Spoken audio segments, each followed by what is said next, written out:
This call is now being recorded. Olá, meus amigos, sejam todos muito bem-vindos a mais uma aula de ondas. Estamos no capítulo 2. Bom dia, Neto, bom dia a todos, sejam todos muito bem-vindos aí.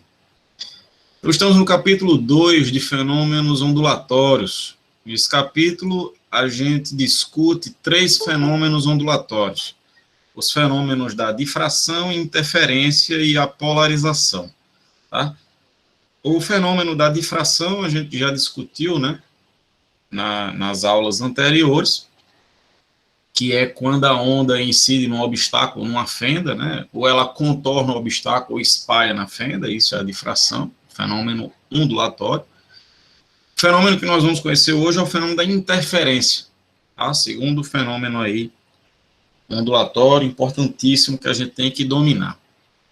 Mas antes de apresentar, vamos relembrar aqui 2 princípios importantes que nós conhecemos na aula passada. O primeiro princípio é o princípio da independência, que diz que quando duas ondas se cruzam, tá? 2 ou mais, você pode ter 3 ondas, 5, 10, 1000 ondas se cruzando, o ponto onde elas se cruzam, após esse cruzamento, elas continuam se propagando como se nada tivesse acontecido. Tá? Todas as suas características permanecem inalteradas, né? E aí eu chamei a atenção que isso é mais uma diferença entre onda e partícula.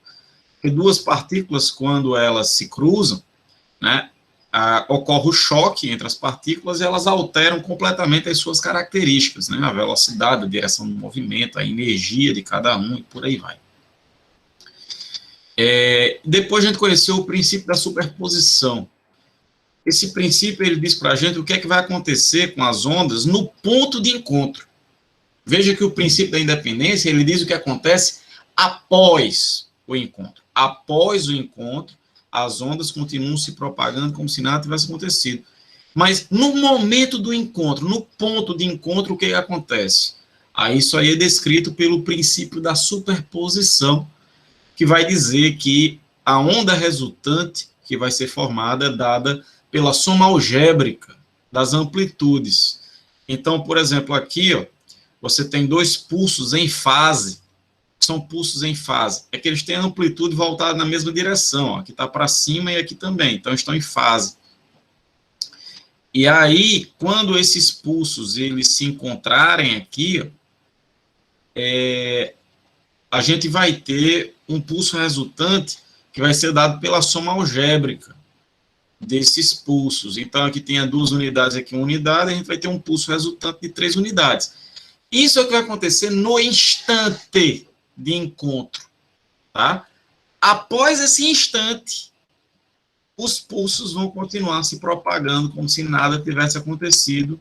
Veja que o grande continua indo para a direita, com a mesma amplitude, 2 unidades, e o pequeno continua indo para a esquerda, com a mesma velocidade, mesma amplitude, as mesmas características, que é o que descreve o princípio da independência, tá? Isso aqui, ó, esse terceiro quadrinho aqui, o que descreve esse terceiro quadrinho é o princípio da independência.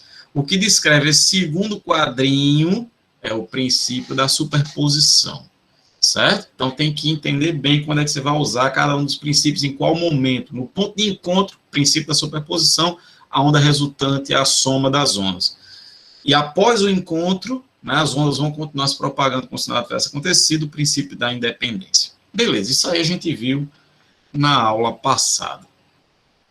Então, agora, eu vou mostrar para vocês o que é. Sim, aqui, se eles tiverem oposição de fase, né, ocorre uma subtração das amplitudes. Aqui você tem 3 unidades para cima, aqui 1 unidade, ó, de uma amplitudezinha que está para baixo.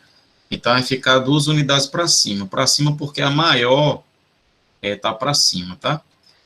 E aí, depois do encontro, os pulsos continuam se propagando como se nada tivesse acontecido. Então, hoje a gente vai conhecer o fenômeno da interferência, tá? A interferência, pessoal, ela é um resultado da superposição de ondas de frequências iguais. As ondas, elas vão ter que ter a mesma frequência, tá? E como elas, obviamente, vão estar se propagando no mesmo meio, né? por exemplo, aí numa corda, estão se propagando no mesmo meio, então tem a mesma velocidade, a mesma frequência, então necessariamente tem o mesmo comprimento de onda, né? Então, a interferência ela vai acontecer nessas situações em que a onda tem a mesma frequência. Se as frequências forem diferentes, aí não é mais uma interferência, né? No cotidiano, qualquer encontro de ondas, a gente acaba dizendo, ocorreu interferência. Mas fisicamente, não é assim, qualquer encontro de ondas, qualquer superposição de ondas é uma interferência, não. Apenas se as ondas tiverem a mesma frequência. E aí, a gente vai ter dois tipos de interferência.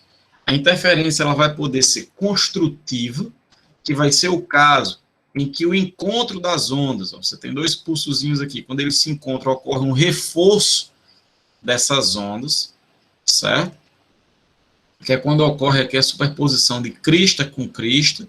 Poderia ser o contrário, se viesse a amplitude aqui para baixo, e a outra aqui, ó, o pulso voltado para baixo também, aí ocorreu um encontro de vale com vale, aí vai ficar um vale bem grande, e isso também é uma interferência construtiva, certo? Então pode ser crista com crista, aí uma crista bem grande, o resultado da superposição, ou vale com vale, aí você vai ter no ponto de encontro um vale bem grande, também é uma interferência construtiva, certo? Agora, se os pulsos tiverem oposição de fase, tipo o encontro de crista com vale, tá? Como nesse caso aqui, ó, dessa figura, aí a gente vai ter uma interferência destrutiva. Veja que no encontro, no ponto onde eles se encontraram, tinha aqui o pulso voltado para cima, aqui o pulso voltado para baixo, e o resultado foi esse pulsozinho pequenininho que é dado pela subtração das amplitudes, assim como diz o princípio da superposição, certo? Nesse caso aqui, a gente tem uma interferência destrutiva.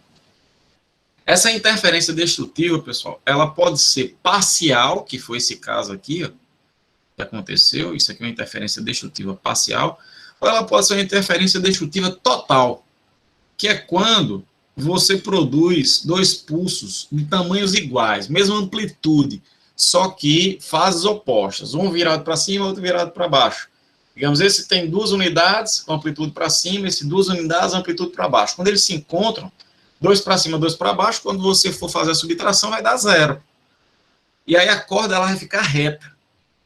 Não vai ter pulso nenhum naquele instante, certo? Muito importante isso, naquele instante.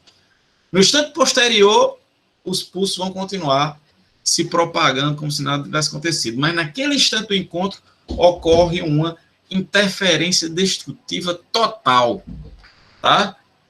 É importante ter consciência de que uma interferência destrutiva, né, embora o nome seja destrutivo, não significa que você está destruindo os pulsos, não significa que você está destruindo a energia. A energia, lembre-se, energia nunca é destruída nem criada. Tá? Estou falando isso porque é comum aparecer problemas, aparecer questões, dizendo, a interferência destrutiva total, como a amplitude resultante é zero, então a energia foi destruída. Aí tem gente que ainda marca a alternativa desse tipo. Não faça isso, pelo amor de Deus, porque você vai estar desrespeitando uma das leis mais importantes da física, que é o princípio da conservação da energia. A energia não pode ser criada nem destruída, certo? Então a energia ali não é destruída, tá? Tanto que, após aquele encontro, os pulsos vão continuar se propagando, né? O que mostra que a energia está ali. Aí você poderia perguntar, professor, mas para onde foi a energia naquele instante?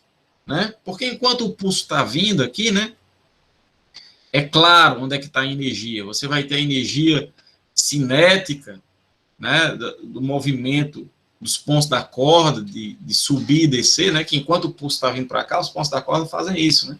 Você vai ter energia potencial também, devido ao ponto estar lá em cima. Né?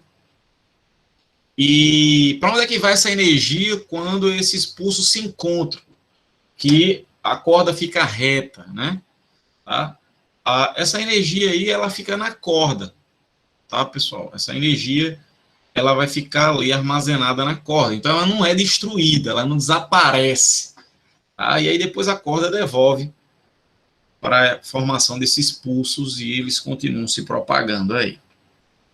Tá? Então, isso é interferência destrutiva e a construtiva, né? Isso é o fenômeno da interferência. Só que eu queria mostrar para vocês um caso mais complexo. Aqui é muito simples, muito fácil de saber quando é construtivo e quando é destrutivo. Você olha para a figura e está vendo aqui que as amplitudes, os pulsos têm fases iguais. Então vai ser construtivo. Aqui fase oposta, destrutivo. Beleza, está muito claro isso na figura. Mas às vezes, pessoal, acontece o seguinte: em vez de dar aquela figurinha todinha, bonitinha, linda, perfeita, para você matar o tipo de interferência, ele faz justamente isso aqui. Deixa eu fazer um desenho, deixa eu ver se eu consigo fazer um desenho aqui. Ele vai dizer que tem um ponto aqui, tem uma fonte aqui, por exemplo, uma fonte, sei lá, chama essa fonte aqui de fonte 1. Apagou, não sei porquê. Tem uma fonte aqui e tem outra fonte aqui. Vamos dizer que aqui é uma fonte 2. Certo? Tem uma fonte 2 aqui, uma fonte 1 aqui. Aí é o seguinte, essas fontes, elas estão emitindo ondas, certo? E, por exemplo, se eu escolher um ponto do espaço aqui, por exemplo, esse ponto, eu quero saber, nesse ponto, qual o tipo de interferência que vai acontecer. Ele vai perguntar isso para você. E aí o negócio começa a ficar um pouco mais complicado, né? Porque uma coisa é você ver as figurinhas, né? Aí você já vê, crista com crista, vale com vale, interferência construtiva. Crista com vale, interferência destrutiva. Mas aqui, as ondas não estão visíveis. Ele não está desenhando aqui as ondas. Ele só disse, olha, uma fonte está aqui, a outra está aqui. Qual o tipo de interferência que ocorre aqui? Aí muita gente olha para isso aí e faz. Agora lascou, né? Então, existe uma equação, que é essa daqui, para determinar exatamente o tipo de interferência que ocorre num ponto do espaço, no encontro de duas ondas, tá? O que é essa equação? Essa equação, ΔX é igual a n vezes lambda sobre 2. Esse lambda, né, como a gente já conhece, é o comprimento de onda, que vão ser iguais as duas ondas, porque lembre-se, para ser interferência, as ondas vão ter que ter a mesma frequência. Se elas têm a mesma frequência, estão se propagando no mesmo meio, têm a mesma velocidade. E se tem a mesma frequência e a mesma velocidade, necessariamente tem o mesmo comprimento de onda, certo? Então, isso aqui vai ser o lambda, o comprimento de onda. Esse ΔX é o que a gente chama de diferença de percurso. Como assim diferença de percurso? Veja que a onda 1, ela vai percorrer essa distância aqui. Certo? Vou chamar essa distância aqui de A. Percorreu essa distância. A onda 2, ela vai sair daqui para cá, vai percorrer uma distância B. Certo? O ΔX, pessoal, esse ΔX, a diferença de percurso, é o que uma onda percorreu menos o que a outra onda percorreu. Certo? Você vai pegar o maior menos o menor. Certo? Se essa distância aqui ela for maior do que essa, você faz A menos B. Se essa daqui for maior do que essa, você faz B menos A, que é para dar positivo, certo? O ΔX, a diferença de percurso. Aí você vai ter o ΔX, vai ter o lambda, você vai calcular o N. E é com esse N que você vai descobrir se a interferência é construtiva ou destrutiva. Porque você vai calcular, e se der um número par, se der zero ou par, você vai dizer que a interferência é construtiva.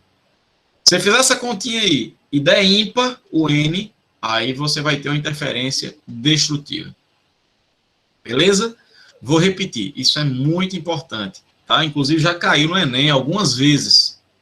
E quando cai, geralmente o pessoal se embanana. Então é legal saber disso aí, porque se você acertar uma questão disso, você está acertando uma questão que muita gente está errando, tá? É aquela questão, muitas vezes, que te coloca para dentro do curso que você quer. Então, presta atenção. O procedimento é o seguinte, você tem duas fontes, e eu quero saber, nesse ponto, qual o tipo de interferência que vai ocorrer quando essas duas ondas se encontrarem. Vai vir uma onda de 1, uma onda de 2, elas se encontram aqui, tudo bem que depois elas vão continuar se propagando, princípio da independência, mas nesse ponto de encontro vai ocorrer um tipo de interferência. Aí vai perguntar para você, qual o tipo de interferência está ocorrendo ali? É construtiva ou destrutiva? Aí você vai fazer o seguinte, vai usar essa equação. Δx é igual a n lambda sobre 2, tá? O lambda ele vai dar na questão, ou então ele vai dar o v e o f, aí você faz v igual a lambda vezes f, já acha o lambda para substituir aqui, certo? O Δx é a diferença de percurso, é o que uma onda percorreu a mais do que a outra, tá? É a distância percorrida por uma onda menos a distância percorrida pela outra, sempre a maior menos a menor, para dar um valor positivo. Então você pega aqui a distância percorrida pela onda que veio de 1, que eu chamei de A, essa distância, menos a distância percorrida pela onda que veio de 2, que eu chamei de B. Aí essa diferença que você vai jogar aqui, ó, no Δx. Pronto, aí você tem isso aqui também, acha o N. Aí vê se o N dá par ou ímpar, isso vai dar um número inteiro, tá? Isso vai dar um número inteiro. Que vai determinar se a interferência é construtiva ou destrutiva. Só tem um detalhe. Isso aqui é verdadeiro para quando as fontes estão em fase. Tá? Ele vai tomar o cuidado de dizer isso na questão. 99% das questões ele vai dizer as fontes estão em fase. O que significa as fontes estarem em fase? Quando uma emite uma crista, a outra também emite uma crista. Quando uma emite um vale, a outra também emite um vale. Vão produzir ondas em fase. Agora, se as fontes estiverem em oposição de fase, quando uma fonte emitir uma crista, a outra emite um vale. Aí, uma vai emitir uma crista, a outra emite um vale. As ondas vão estar em oposição de fase. Aí, se isso acontecer, aí você inverte. Quando o N for zero ou par, a interferência é destrutiva. Quando o N for ímpar, a interferência vai ser construtiva. É o contrário do que tem aqui em cima. Certo? Professor, como é que eu faço para lembrar disso? A sugestão que eu lhe dou é, esqueça isso aqui de baixo. Lembre só isso aqui. Certo?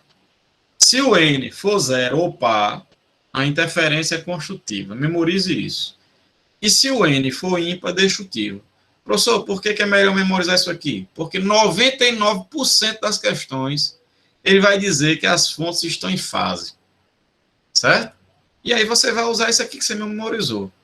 Professor, mas se a questão quiser se amostrar e disser que as fontes estão em oposição de fase, aí você já memorizou isso aqui? Você já sabe o que é isso?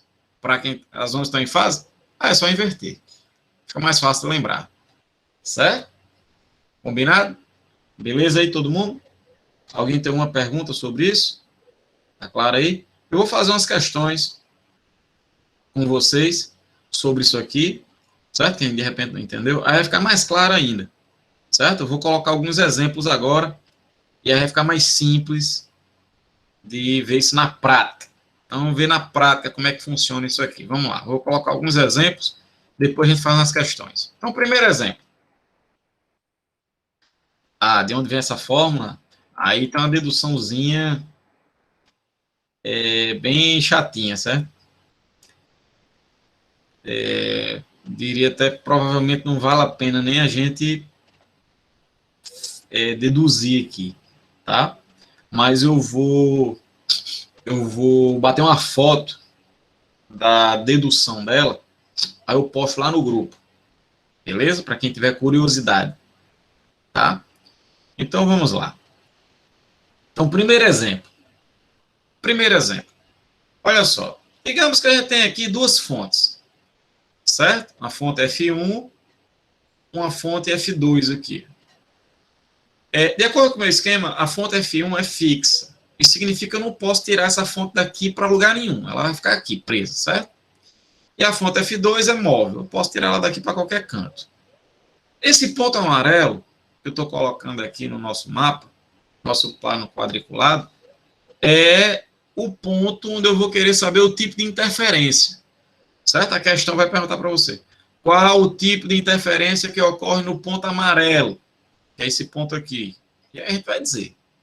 Então, veja que em todas elas a gente vai ter que usar essa equação, porque ele não desenhou as ondas, para a gente simplesmente ver se está ocorrendo o encontro de crista com crista, ou vale com vale, que seria construtivo, ou crista com vale, que é destrutiva. E é lindo quando ele mostra a figura, né, das ondas. Não é o caso, só tem um plano quadriculado e te vira. Então não tem saída, a gente vai ter que usar essa equação. Então vamos lá, vamos fazer comigo aqui. Primeira coisa que a gente tem que fazer é olhar qual é a distância percorrida por cada uma das ondas. Por exemplo, a onda da fonte 2 vai percorrer 3 quadradinhos, certo? Daqui para cá. A onda da fonte 1 vai percorrer 5 quadradinhos, certo? Então, o que é que a onda 1 vai percorrer a mais do que a onda 2? Quantos quadradinhos? 2 quadradinhos, concorda? Né? A onda 1 vai percorrer o que a onda 2 percorreu, mas vai percorrer ainda esses 2 quadrados, para poder chegar até aqui. Então, esse ΔX é uma distância relativa a esses 2 quadrados. E na minha escala aqui, ó, cada quadradinho vale lambda sobre 2. Tá? Então, se são 2 quadrados, o ΔX vai ser 2, cada quadradinho lambda sobre 2, então 2 lambda sobre 2, vai dar lambda, né? Então, fazer a continha para ver. ΔX n lambda sobre 2. O ΔX, como a gente já viu, é 2 lambda sobre 2, que são 2 quadradinhos, o que a onda 1 percorre a mais do que a onda 2. Certo? A onda 2 só percorre isso. A onda 1 percorre tudo isso. Então, o que ela percorre a mais é isso. 2 quadradinhos, que é lambda sobre 2. Então, eu vou substituir isso aqui. Vai ficar 2 lambdas... Ah, já dei a resposta, né? Eu vou substituir esse 2 lambda sobre 2 aqui. Certo? Então, qual deve ser o N? Essa é a pergunta. Qual deve ser o N para que o ΔX dê 2 lambda sobre 2? O N tem que ser quanto, pessoal? Veja, o N está multiplicando aqui lambda sobre 2. E eu quero que o resultado seja esse. 2 lambda sobre 2. Então, o N tem que ser quanto? O N vai ter que valer quanto aí? Muito bem, William. Vai ter que ser 2, né? Não é isso, Neto? Quando o N for 2, vai ficar 2 vezes lambda sobre 2, vai dar 2 lambda sobre 2, que é o que tem aqui.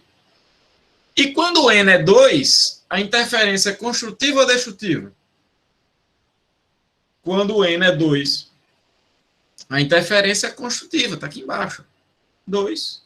Interferente porque está em fase, está aqui em cima, ó, Neto. Fontes em fase. Então, a gente vai usar isso aqui mesmo. N igual a 2, então a interferência é construtiva. O procedimento é esse. Certo? Vamos fazer mais exemplos. Mais exemplos para quem ainda não entendeu. Certo?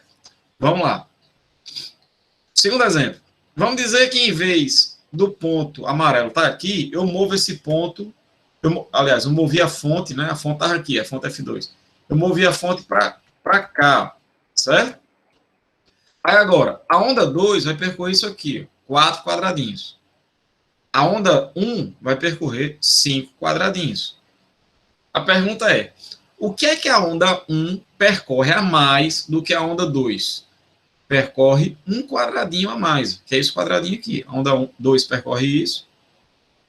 A onda 1 percorre tudo isso. Então, o que ela percorre a mais é um quadrado. Cada quadradinho é lambda sobre 2. Então, o que a onda 1 percorre a mais, que é o ΔX, é lambda sobre 2. Aí vem a pergunta. Qual deve ser o N para que o ΔX dê lambda sobre 2, pessoal? O N tem que ser quanto? Tem que ser 1.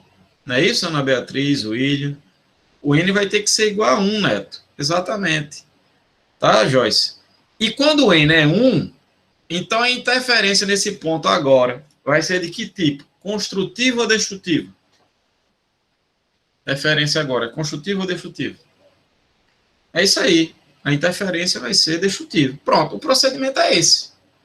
Você vai olhar quanto é o ΔX. Se dá um número par de lambda sobre 2, construtivo. Se dá um número ímpar, destrutivo para fontes em fase. Certo? Outro exemplo. Vamos mover. A fonte estava aqui, né? A fonte F2, eu movi para cá. Vou mover de novo. Vou colocar a fonte F2 agora. Vou colocar a fonte F2 aqui, em cima da fonte F1. A fonte F2 e a fonte F1 estão no mesmo ponto, estão juntas. Então eu pergunto, o que é que uma onda agora percorre a mais do que a outra? Qual é a diferença de percurso aí? Deve dar quanto? Muito bem, William, Otácio, Luiz, Yasmin, vai dar 0, né? Porque você vai ter, a onda 1 vai percorrer 5 quadrados, a onda 2 vai percorrer 5 quadrados. 5 menos 5 vai dar 0. Certo? Então, o ΔX deu 0. Para que o ΔX dê 0, o N tem que ser igual a quanto, pessoal? O N agora é quanto? O N é 0. Para que o ΔX dê zero, o N tem que ser zero também. Então, se o N é zero, a interferência agora naquele ponto amarelo vai ser de que tipo? Diga aí para mim. Construtiva ou destrutiva?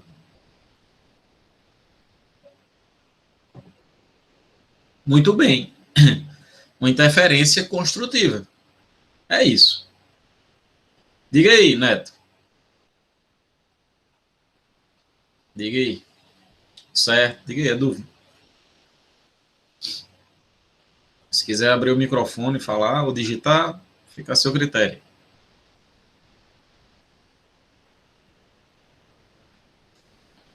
Eu descubro que o ΔX é igual a 2.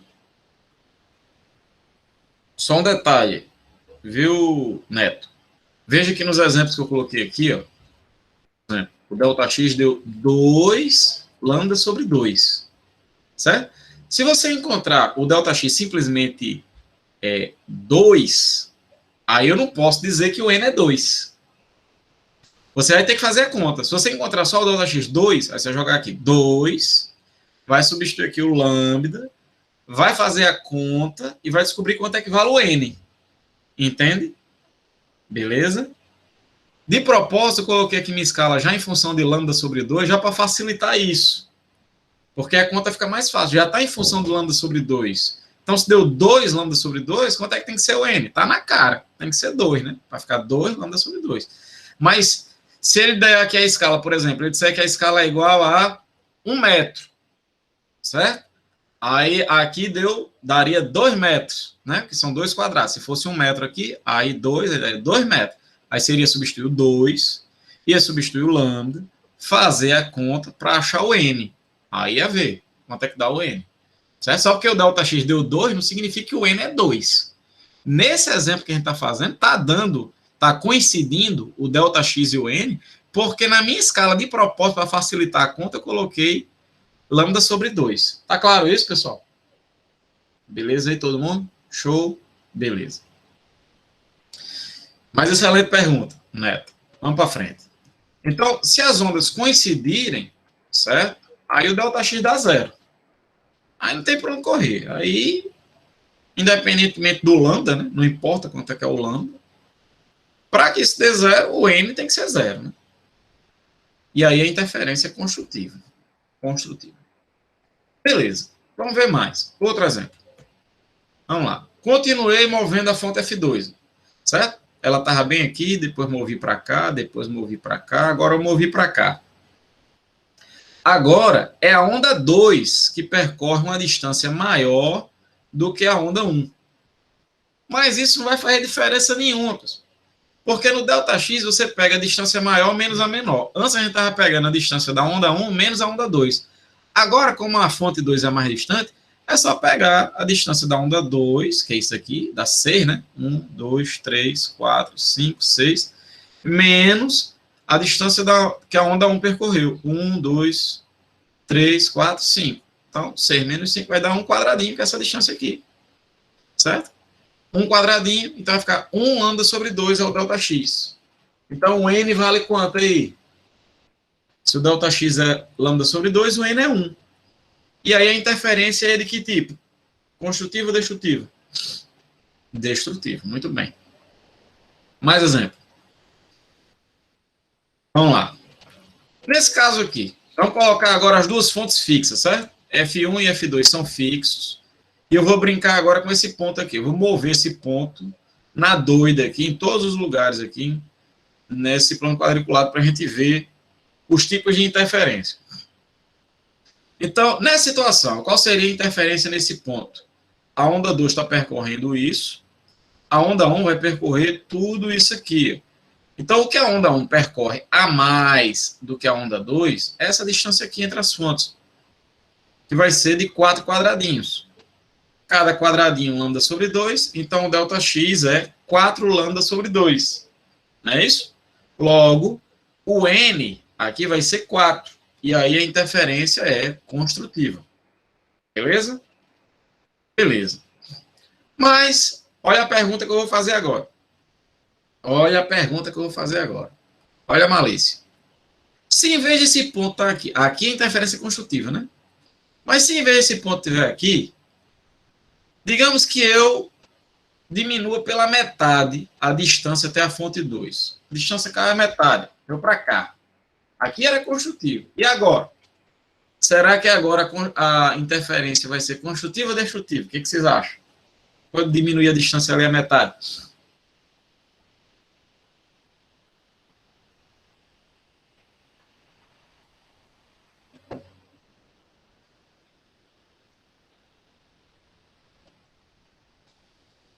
Neto acha que é construtiva.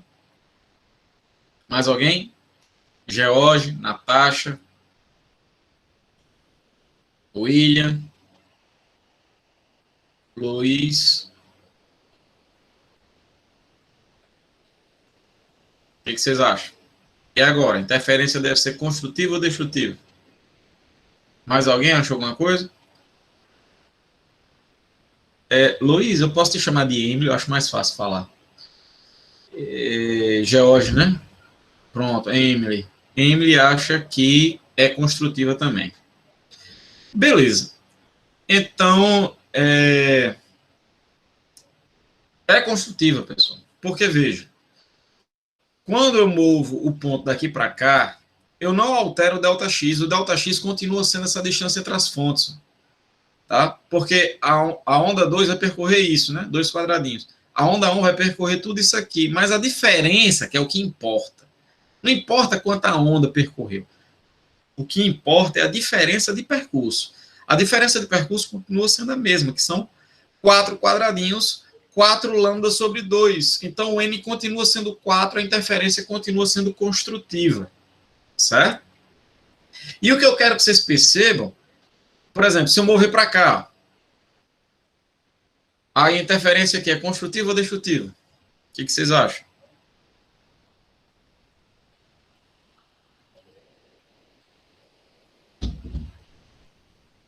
Construtiva ou destrutiva? Diga aí para mim.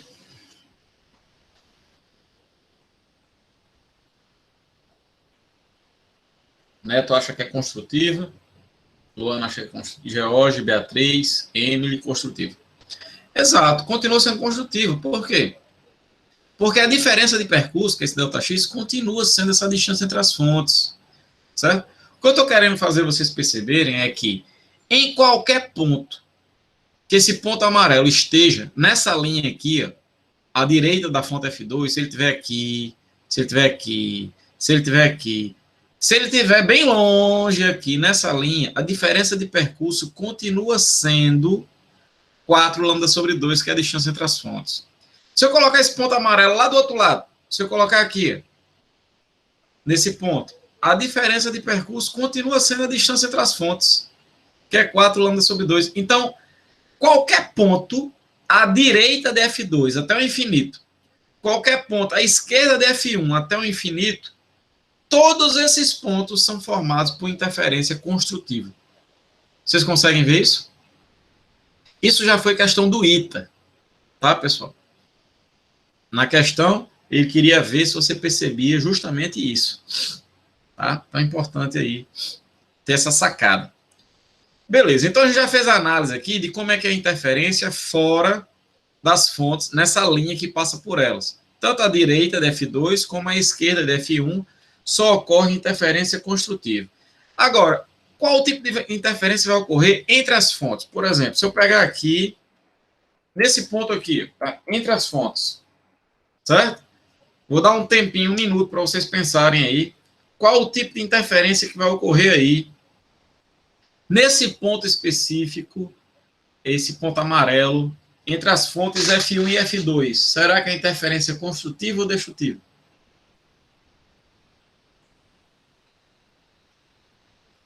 Pensa aí.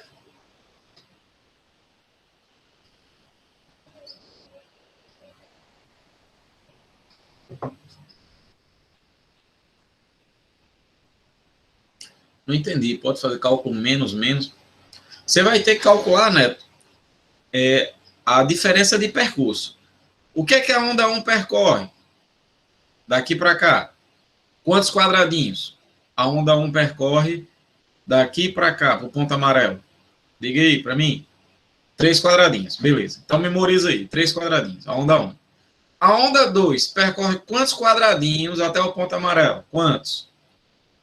1 quadradinho. Aí você vai ter que fazer a diferença, certo?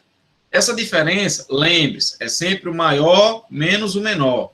Então, vai ser 3 menos 1. Vai dar quantos quadradinhos? 2 quadradinhos.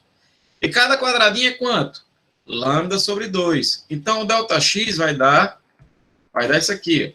2 lambda sobre 2. Então, o N vale 2. Se o N vale 2, a interferência do tipo construtivo. Muito bem, é o que vocês estão colocando aí.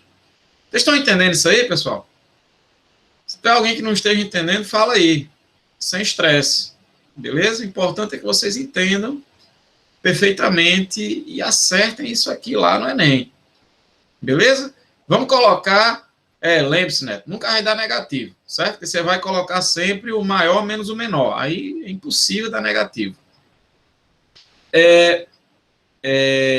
Vamos mover o ponto. Vamos colocar esse ponto no meio ali. Agora aqui. E agora? Qual vai ser o tipo de interferência? Diga aí para mim. Pensa aí. Isso, o ΔX é 0, né? Aí o N vai dar 0, interferência construtiva. Muito bem. Por quê? Porque você vai ter isso aqui. Ó. Quanto é que a onda 1 percorre? 2 quadrados. A onda 2? 2 quadrados. Então, elas percorrem a mesma distância. Quando você for fazer a diferença, vai dar 0. Então, se o ΔX é 0, o N tem que ser 0. Então, a interferência é construtiva. Beleza? Show de bola? Show de bola. Beleza. Vamos pegar um ponto agora fora dessa linha. Certo? Fora dessa linha aqui. Tá, coincidentemente, eu peguei só pontos aqui que ocorreram interferência construtiva, né? Mas eu podia ter pego um ponto aqui entre as fontes, pessoal, que a diferença desse um número ímpar, tá? Foi uma coincidência. Que desse um número ímpar de lambda sobre 2. Aí, a interferência seria destrutiva. Vamos pegar um ponto fora dessa linha. Por exemplo, ponto aqui agora. Olha, peguei o ponto bem aqui, certo? Qual seria o tipo de interferência agora? E agora? Quero ver quem acerta. Será que é construtivo ou destrutivo agora?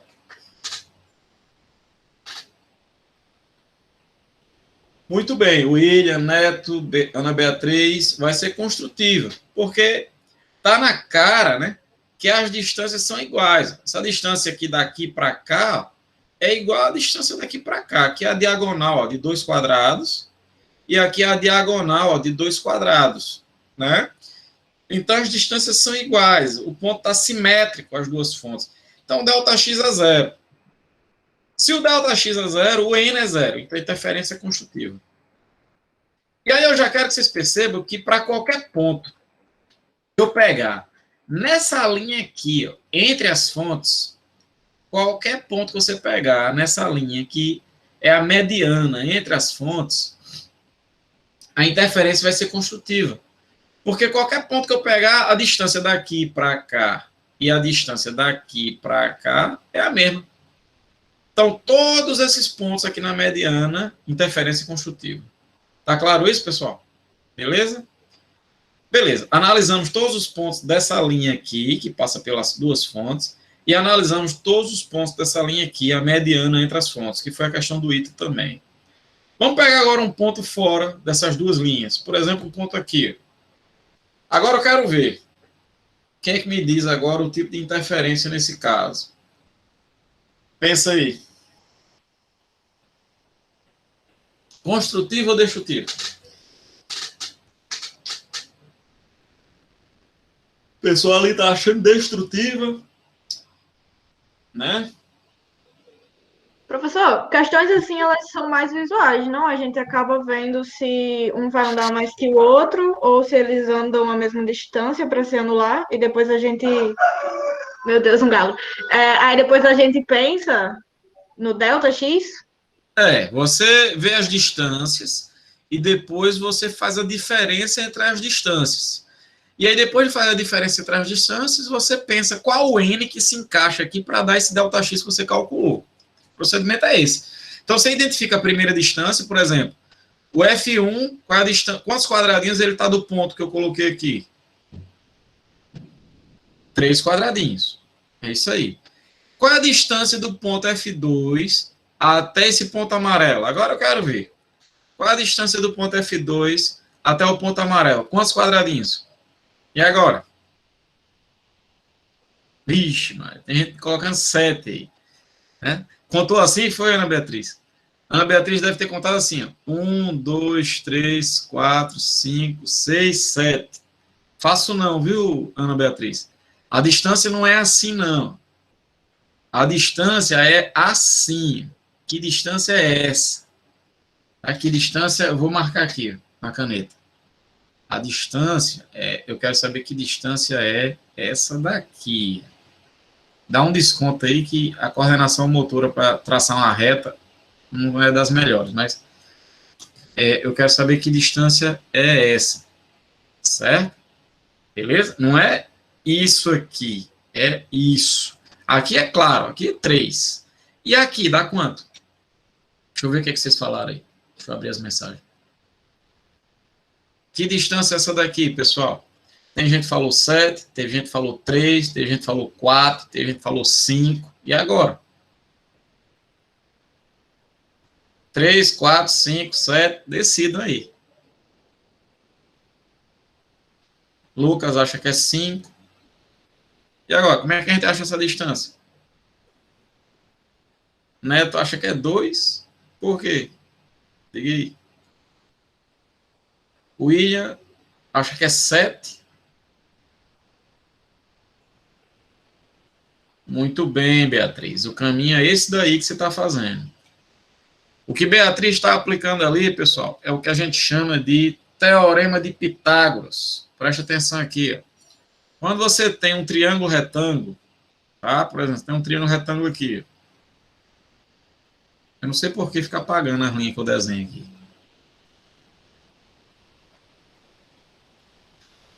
Por exemplo, tem um triângulo retângulo aqui, certo? Vou até colocar as medidas que tem aqui. Aqui é 3, certo? 3. E aqui, ó, é 4, não é isso? 4. Ou 3, feio. Deixa eu melhorar isso aqui. 3. Pronto. Um 3 e um 4. Eu quero saber quanto é que vale isso aqui, pessoal. O X. Tá? O X aqui, pessoal, é a hipotenusa desse triângulo retângulo. Para achar a hipotenusa, a gente usa o teorema de Pitágoras. Certo? Você vai dizer que a hipotenusa ao quadrado é igual a um dos catetos ao quadrado mais o outro cateto ao quadrado. Você vai usar isso. Entende? Não dá para contar os quadrados assim na diagonal. Não tem como calcular assim. Beleza? Então, você vai ter que achar, quando for a diagonal assim, você fecha um triângulo, olha quais são os catetos e aplica Pitágoras. Tá? Aí, fazendo essa continha aqui, aqui vai dar 9. Né? Deixa eu fazer aqui com vocês. Vamos lá. Ó, vai dar 9. E aqui vai dar 16. Então, isso aqui vai dar 25, certo? Mas não está x ao quadrado, aí você vai ter que tirar a raiz. A raiz de 25. Pronto. Aí você vai chegar, essa distância é 5. Vai dar 5 quadradinhos. Certo? Inclusive, esse é o triângulo mais malhado que tem. Se tem alguém aí assistindo minhas videoaulas lá de vetores, lá no meu canal, Viciados em Física, com certeza vocês viram 300 vezes sendo formado esse triângulo lá. Os problemas lá de vetores que eu coloco lá na minha playlist, nas minhas videoaulas lá, nos exemplos. Né? Esse triângulo aparece com muita frequência. Né? Por isso que a gente dá um nomezinho bonitinho para ele, a gente chama esse triângulo de triângulo pitagórico, que é o triângulo mais malhado que tem, de lados 3 e 4, a hipotenusa é 5. É legal você memorizar isso. Triângulo retângulo lados 3 e 4, hipotenusa 5. Aí você já faz bem rápido. É legal porque os lados são proporcionais, pessoal. Se você pegar, deixa eu colocar um exemplo aqui. Você colocar outro triângulo, certo? Deixa eu colocar o triângulo aqui. Se os lados forem, por exemplo, vamos dizer aqui, 6 e 8, certo? Você não precisa nem fazer essa conta. É só olhar a proporcionalidade. De 3 para 6 não dobrou, e de 4 para 8 não dobrou também, então a hipotenusa dobra. Aqui não era 5, então aqui é 10. Então assim você acha a hipotenusa bem rápido. Tá? o triângulo pitagórico. Beleza? A lista de chamada, se alguém puder postar novamente aí, eu agradeço. Beleza? Então, só para tirar o peso da consciência. Se o triângulo fosse assim, ó, quero saber quanto é a hipotenusa, certo? Quanto é a hipotenusa? Vamos dizer que aqui é 12 e aqui é 16. A hipotenusa vale quanto? Quem é que diz aí para mim? Pessoal? Eu tenho um triângulo retângulo de lados. 12 e 16. A hipotenusa vale quanto? Muito bem, Beatriz. É isso aí. 20. Né? Veja que eu multipliquei os lados por 4. Né? Não era 3 e 4? E aqui é 12 e 16. 12 é 3 vezes 4. E 16 é 4 vezes 4. Multipliquei por 4 esses lados. Então, a hipotenusa é só multiplicar por 4. Era 5, vai para 20. Beleza? Então, essa é uma maneira rápida. É bacana você ter isso em mente. Em vetores, você usa muito isso aí, né? Porque é comum de aparecer triângulos pitagóricos lá nas somas vetoriais, né? Então, é bacana. Então, é justamente o que está acontecendo aqui. É o triângulo mais malhado que tem. 3 aqui e 4 aqui. Então, essa distância é 5 quadradinhos. Então, a onda 1 percorre 3 e a onda 2 percorre 5. Então, vai ficar 5 menos 3, vai dar 2 quadradinhos. Tá? Deixa eu apagar isso aqui para facilitar aqui minha vida. Apagar toda a tinta do slide. Toca fogo aí. Pronto. Então, o ΔX vai ser 5 menos 3, vai dar 2 lambda sobre 2. Certo? Aqui foram 3 quadradinhos, aqui 5. Então, vai dar 2. 2 lambda sobre 2. Então, o N é 2. O tipo de interferência aqui vai ser, então, construtivo. Beleza aí? Tranquilo? Show. Deixa eu ver se tem outro ponto aqui. Não. Então, tá claro isso aqui, pessoal? Deu para entender aí, beleza? Show de bola? Tranquilidade? Show. Beleza. Esse é um estilo de problema, certo? Vai ter... São 3 estilos. Tem esse estilo aqui, que eu mostrei para vocês no início. Deixa eu voltar. É o mais fácil. Esse daqui, que ele já mostra a onda, aí fica lindo de ver se está ocorrendo a superposição de crista com crista, vale com vale, interferência construtiva, ou a superposição de crista com vale, que aí é destrutiva. É o exemplo mais fácil de ver esse.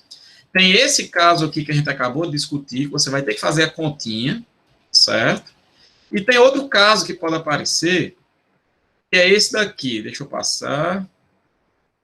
Esse aqui, tá? Que é o seguinte, ele desenha aqui as frentes de onda, tá aqui as fontes, ele desenha as frentes de onda e coloca umas bolinhas. Aí tem gente que olha para isso aqui e faz, que diabo é isso, né? Vamos lá, é bem simples de entender, pessoal. Essas linhas fechadas, como essa daqui, tem linha fechada e tem linha pontilhada. A linha fechada, como está aqui na minha legenda, são as cristas, a parte mais alta da onda, certo? A linha tracejada são os vales, que são aqueles pontos mais baixos da onda. Beleza?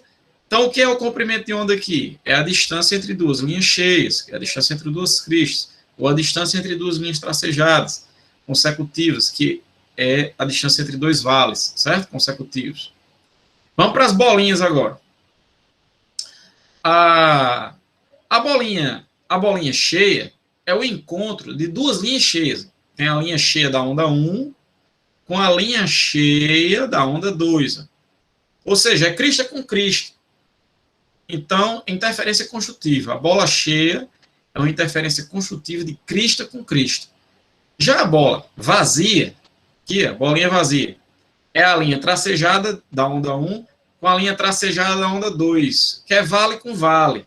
Então, aqui é interferência construtiva também, certo? Então, tanto bola cheia como bola vazia, interferência construtiva. A diferença é que aqui são duas cristas e aqui são dois vales. A bolinha meia-lua, né, que está só metade pintada, é o encontro da linha cheia com a linha tracejada. Aí agora é crista com vale. Então, a interferência na bolinha meia-lua é do tipo o quê? Destrutiva. Certo? Bolinha, meia-lua, interferência destrutiva. Então, resumindo, é isso aqui. Bolinha cheia, bolinha vazia, interferência construtiva. Bolinha, meia-lua, interferência destrutiva. Certo? Veja que nesse meu exemplo, as fontes estão em fase. Como é que eu sei, olhando para essas fontes aqui, que elas estão em fase? Porque elas estão pintadas aqui, ó, com bolinha cheia. Isso significa que as duas estão emitindo cristas nesse momento. Tá? Se fosse duas bolas vazias, as duas estariam emitindo vales. Estariam em fase também. Tá? Agora, se uma está cheia, fonte F1, bolinha cheia, fonte F2, bola vazia, significa que a fonte F1 está emitindo uma crista e a fonte F2 está emitindo um vale. Aí a interferência entre as duas, a interferência não, desculpa, aí a questão da fase das duas, elas vão estar em oposição de fase, certo? Então aqui do jeito que está em fase, aí vai satisfazer aquilo que eu pedi para vocês memorizarem. Zero ou par, interferência construtiva. Ímpar, interferência destrutiva, certo? Tanto que você pegar aqui, ó, um ponto intermediário, que é esse ponto aqui, ó, se você pegar essa linha, deixa eu traçar uma linha aqui, a linha entre as fontes é essa daqui, deixa eu ver se eu consigo traçar uma linha.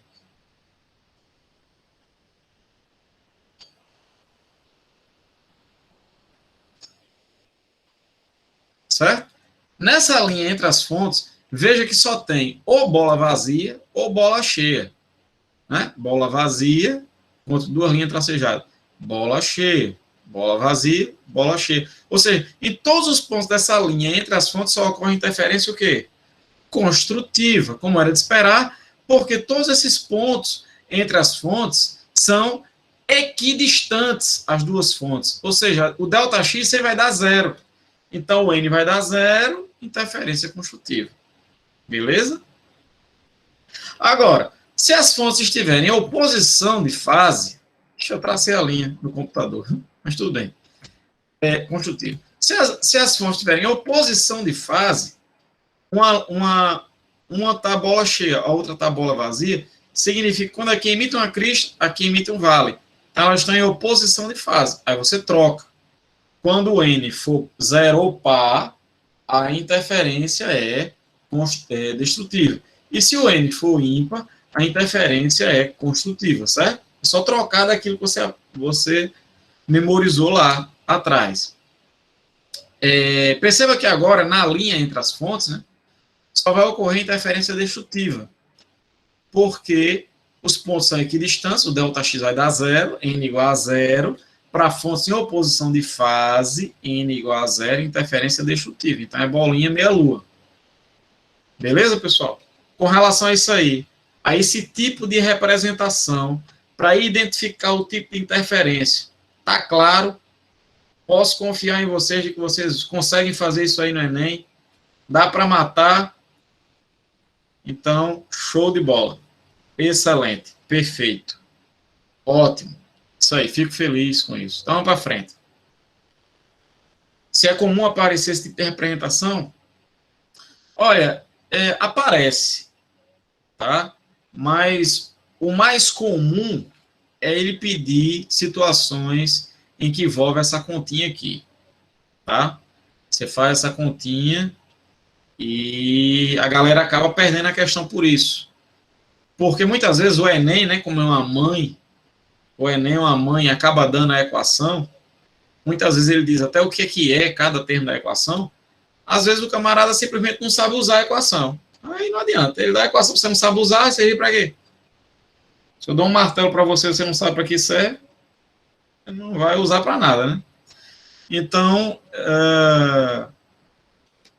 tem que saber também, certo? As três maneiras que pode aparecer, porque aqui cair, você vai lá e mata, né? Vamos para frente. Pronto, então eu vou dar agora, para fechar, agora que vocês já sabem, né, o que é a interferência, que vai ser o resultado do encontro de ondas de frequências iguais, né? Necessariamente eles vão ter que ter a mesma frequência. Eu vou mostrar alguns exemplos envolvendo o fenômeno da interferência, tá?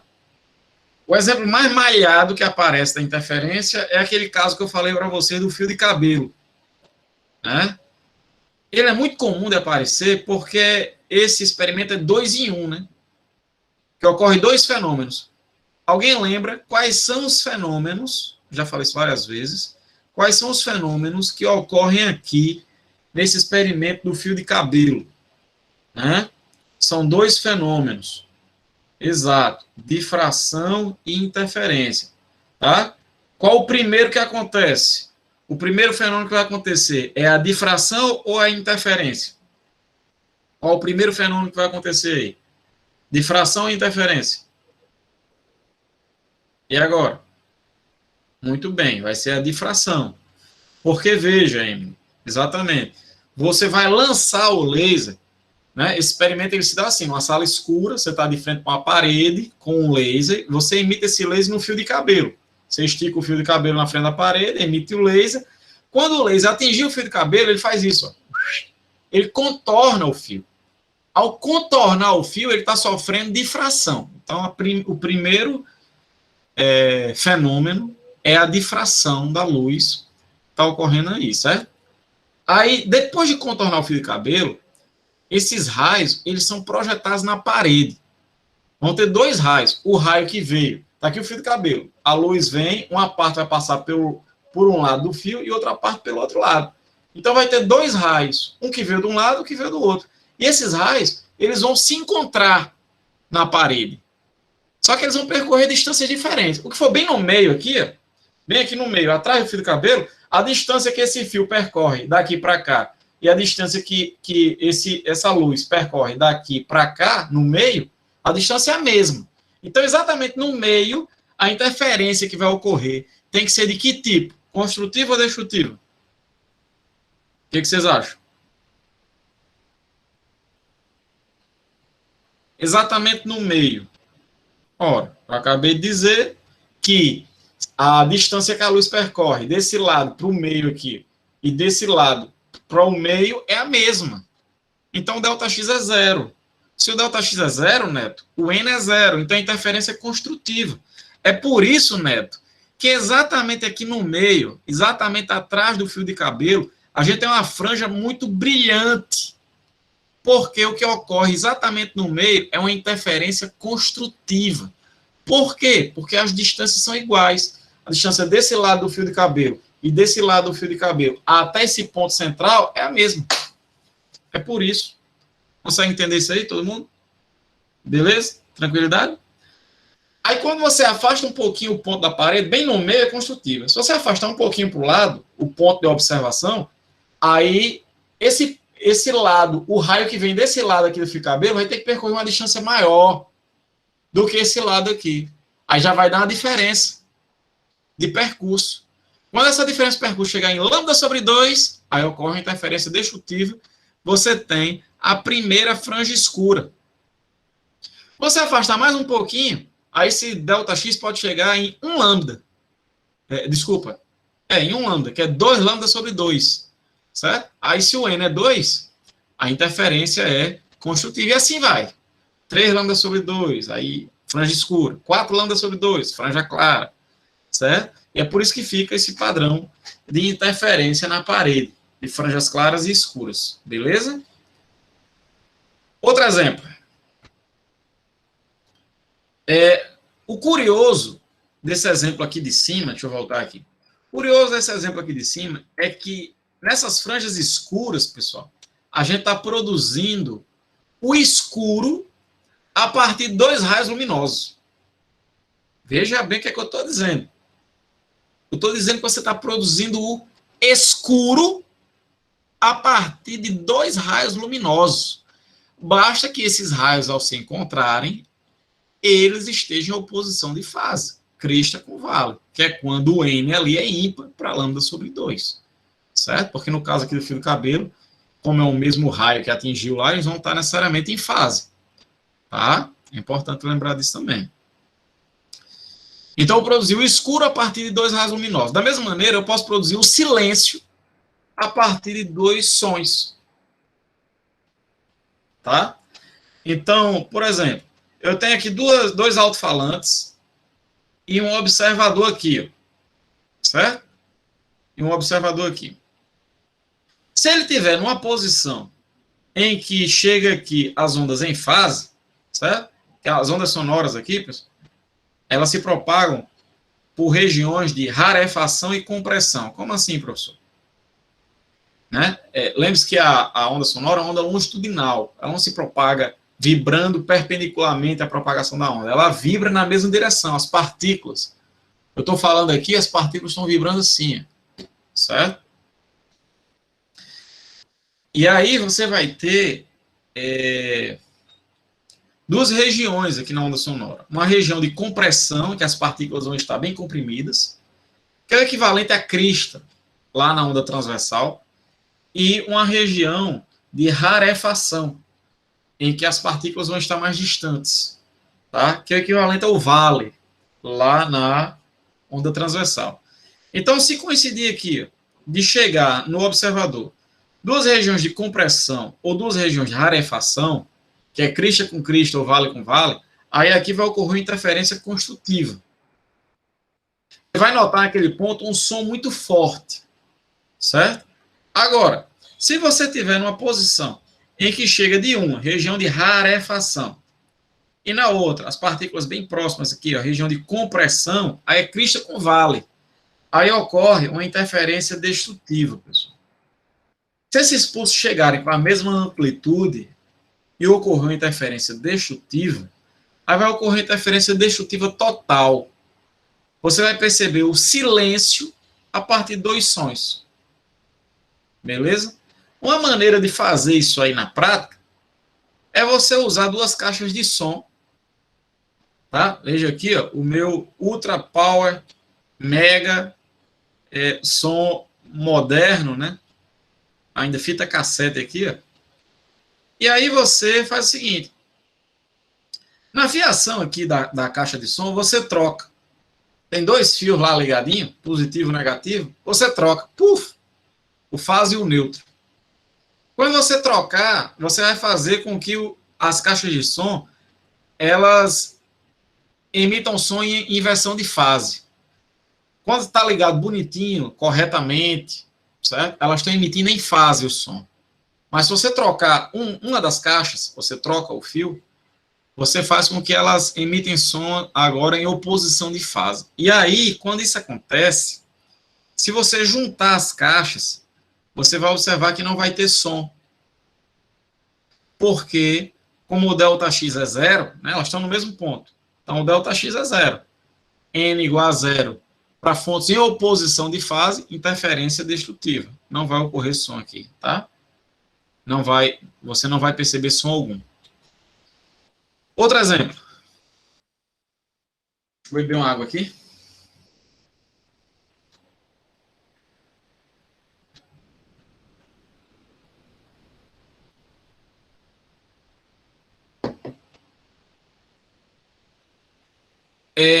Quando um cantor, um artista, ele vai gravar um CD, né? Ele faz essa gravação em estúdios e, óbvio, para evitar o máximo possível de ruídos, né? Mas, vez ou outra, algum ruído ocorre, né? Ou algum som indesejado na gravação ocorre. E como é que essa eliminação do ruído é feita na gravação? Né? Essa eliminação ela é feita a partir de uma interferência destrutiva. É produzido no computador um som idêntico ao ruído, mas com fase oposta. Veja que o ponto mais alto está aqui e a gente inverteu, ó, foi lá para baixo. E aqui é o ponto mais baixo, ó, a gente inverteu, foi lá para cima. Né? Essa onda é idêntica a essa, exceto pelo fato dela estar exatamente em oposição de fase. E aí o computador produz a superposição dessas duas ondas, e aí a gente produz uma interferência destrutiva, eliminando o ruído da gravação. É isso que acontece também em protetores auriculares, certo? Tipo naqueles protetores que há em operador de britadeira, né? Aquele cara no meio da rua com aquela britadeira no asfalto, ou até mesmo no piloto, um piloto de avião ou de helicóptero, que está sujeito a barulhos de grande intensidade, né? Por muito tempo. Então, para evitar perdas auditivas,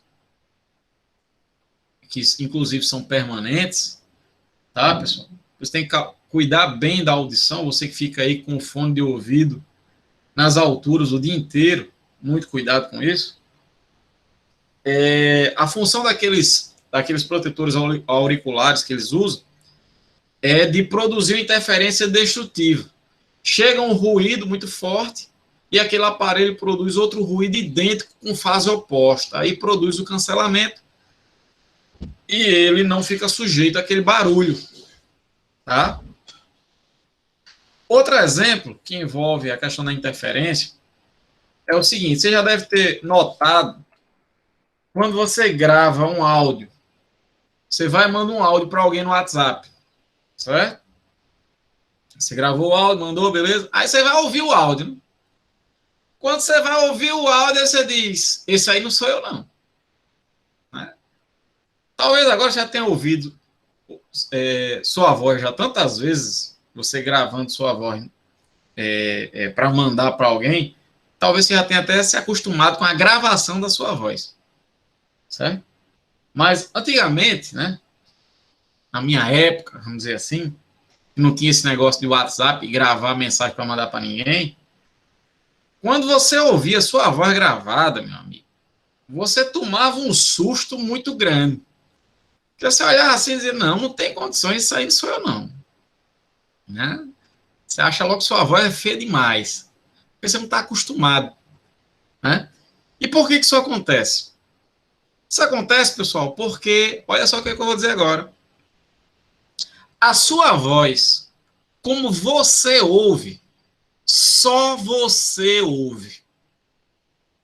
Todo mundo ouve a sua voz do mesmo jeito, mas só você ouve a sua voz como você ouve. Né? Por que isso acontece? Vamos lá, por que isso acontece? Todo mundo vai ouvir sua voz da mesma maneira, porque todos ao seu redor estão recebendo a mesma onda. Tá? Você fala e a onda que chegou no seu amigo A vai chegar no seu amigo B, vai chegar no seu amigo C, certo? Vai chegar no seu celular que está gravando sua voz e, consequentemente, vai chegar no seu amigo D, que deu o play lá no WhatsApp, vai receber sua voz do mesmo jeito. Agora, você, além de receber essa onda sonora que todo mundo está recebendo, você também recebe outra onda sonora. Você recebe uma onda que só você recebe, mais ninguém, que é aquela que se propaga por dentro do seu corpo, pelos ossos, certo? Pela musculatura e chega até o seu ouvido. Então, o som que você percebe, emitido por você mesmo, é uma superposição, é o resultado da superposição de duas ondas. Aquela que se propaga no ar e chega até o seu ouvido, que todo mundo vai receber essa, e aquela que se propaga pelo seu corpo e chega até o seu ouvido também. Quando essas duas se superpõem, ocorre interferência e tem como resultado a onda que só você ouve e mais ninguém. Certo? Eu não entendi a pergunta de Neto aí, porque a gente recebe o som de forma distinta. Não entendi. Como assim? Porque a gente recebe o som de forma distinta. Você mesmo vai perceber sua voz de maneira diferente, porque você recebe duas ondas, tá? A que se propaga pelo ar e a que se propaga pelo seu corpo. E é por isso que você nota sua voz diferente. A voz como você ouve é exclusiva. É só você que ouve sua voz assim. Ok. Há um outro exemplo aqui de interferência. Vamos lá, vou dar outro exemplo de interferência, eu vou pedir a atenção de vocês agora, porque é um pouquinho complexo de entender isso aqui, tá? Mas dá para entender. Vamos lá. Que é o seguinte. É um experimento que foi feito por dois americanos chamado de Michelson e Morley. Esses caras, eles viveram numa época que existia um problema grande na física, tá? Que era o seguinte: vocês aprenderam comigo, né, que a luz é uma onda eletromagnética e por isso ela é capaz de se propagar no vácuo, né? Só que nessa época, eu não lembro que ano foi esse aí, mas existia um tempo em que os físicos comparavam a luz à onda sonora, de maneira que, se a onda sonora precisa de um meio para se propagar, isso, eu vou falar disso, né, do éter, que se o som precisa de um meio para se propagar, os físicos achavam que a luz também deveria precisar de um meio para se propagar, né? E aí surgiu um problema, né? Como é que a luz se propagaria no vácuo se na época eles achavam que a luz precisava de um meio para se propagar? E é aí que surgiu, Neto, o éter. Os físicos literalmente inventaram o éter, que seria um meio que estaria imerso em tudo, aqui no espaço, em todo lugar, e que seria através desse éter que a luz poderia se propagar. Então, para resolver o problema da propagação da luz no espaço, no vácuo, eles teorizaram, né? Eles criaram esse éter. E aí, após a criação desse éter, surgiu na comunidade científica uma grande disputa para ver quem seria o primeiro cientista no mundo, né, a provar a existência do éter. E muita gente tentou, no mundo inteiro, né, construir experimentos para fazer essa prova, mas o experimento mais minucioso, o experimento mais bem elaborado para se provar, fazer essa tentativa de provar a existência do éter, foi esse experimento que eu vou mostrar para vocês agora, como é que ele se comporta, tá? Qual é a ideia aqui? Vamos lá, acompanha comigo. O lance aqui é o seguinte: aqui a gente tem uma fonte de luz, pode ser um laser, por exemplo, certo? A gente emite esse laser nessa direção aqui, e quando esse laser atinge essa placa é um espelho semi-transparente. O que significa ser semi-transparente? É que ele é capaz de deixar uma parte da luz passar direto, certo? Porque ele tem uma parte transparente, ele tem um comportamento em parte transparente, e outra parte da luz ele reflete. Então ele vai dividir o feixe que vem aqui, ó, esse feixe de luz que vem aqui, ele vai dividir em dois. Uma parte vai passar direto e uma parte vai ser refletida para cá, em direção a esse espelho. Uma parte vem para o espelho 1 e uma parte vem para o espelho 2. Aí depois, esses feixes luminosos vão ser refletidos, tanto do espelho 2 como do espelho 1, de volta aqui para o espelho transparente.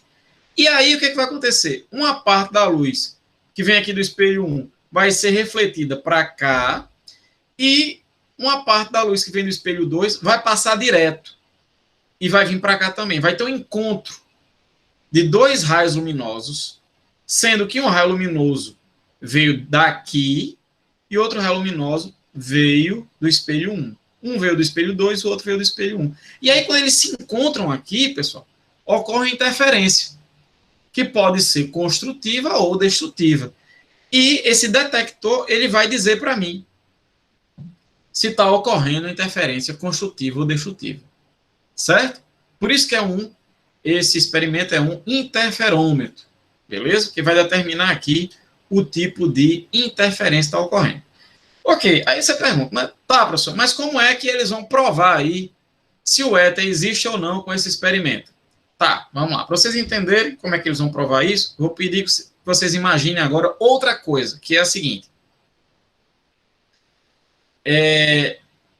Digamos que eu e Neto vamos apostar uma corrida de natação, certo? A gente vai nadar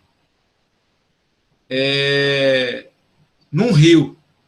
Eu e o Neto. A gente vai sair do mesmo lugar aqui. eu e o Neto estamos aqui e a gente vai nadar nesse rio. A diferença é a seguinte, eu também não sei dar certinho, viu, Neto? Tá dizendo que não sabe nadar? Pessoal, isso é um tipo de nado, é conhecido como nado tijolinho, né? Vocês conhecem, né? É aquele que você cai na piscina e afunda, né? Só sei esse. Então, o que vai acontecer? Eu e o Neto, a gente vai sair daqui e a gente vai nadar a mesma distância, né? Para ser justo, né, a competição, a gente tem que nadar a mesma distância. A única diferença é a seguinte, é que nós vamos nadar em direções perpendiculares. Enquanto o Neto, ele vai vir daqui para cá e voltar para cá, eu vou nadar daqui para cá e voltar para cá.